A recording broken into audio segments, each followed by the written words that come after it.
Want to know how to check Telegram wallet balance? Hello everyone, I'm Jasmine from Take My Life and today I'll walk you through the process of how to check Telegram wallet balance. It's pretty simple and quick, so let's get started with the video. Firstly, open the Telegram app on your screen. Then tap on the magnifying glass icon at the top right corner of your screen and search for wallet.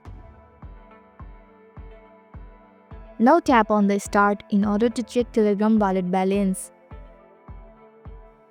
Tap on the link that has been provided and you will be able to see your wallet balance. Furthermore, you can see your total balance in Telegram app. Tap on the transaction history at the bottom if you also want to check your day-to-day transaction. Here you can see all your day-to-day transaction. So this is how to check Telegram wallet balance.